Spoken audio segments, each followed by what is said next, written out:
Wow, some exciting problems here. The addition property of equality. I say exciting because these remind me of trying to unwrap a present to try to figure out what was hidden here.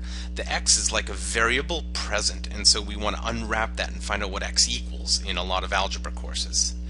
So here in the first example we have x minus 2 equals 7. So if we wanted to unwrap that present, we have to eliminate the minus 2 from the left-hand side. Minus is married to plus in the order of operations. So in order to undo subtraction, we can view this or we can perform addition. So typically I would encourage you, at least until you master the technique, to actually physically write plus 2 on the left-hand side below the x and plus 2 on the right-hand side under the 7 to keep the equal sign balanced. As we discussed in class, this is kind of like the scale balance is the equal sign, and then we're trying to maintain equality on both sides. So then on the left, the minus 2 and the plus 2 being inverse operations, subtraction and addition, cancel each other out to yield x. And on the right hand side we have 7 plus 2, which leaves us with 9. So the answer here is x equals 9.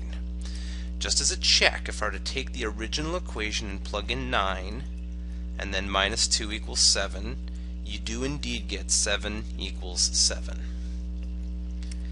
Next problem, I tripped it up a little bit here by putting the variable on the right hand side, but unwrapping the present is the exact same idea here. We have y plus 6, and I don't want to have that plus because I want to see what the variable is. So on the left and the right we will perform the same operation of subtracting 6, so that way it would cancel out the operation of adding 6. So 3 minus 6, negative 3, y plus 6 minus 6 cancels to yield y. So a lot of times for politeness I like to write this as y equals negative 3 myself, but it's pretty much a non-issue. This is called the symmetry property of equality that says it doesn't really matter. These are equivalent forms. It just looks more polite to write it this way.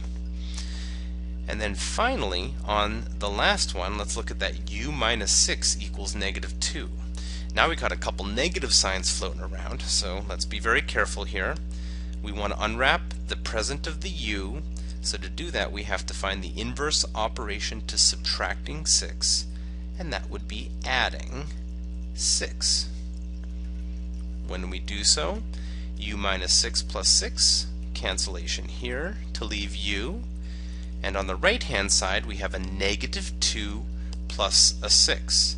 So a couple enemies, the positive number is going to win, and they're going to win by 4. Negative 2 plus 6 equals 4.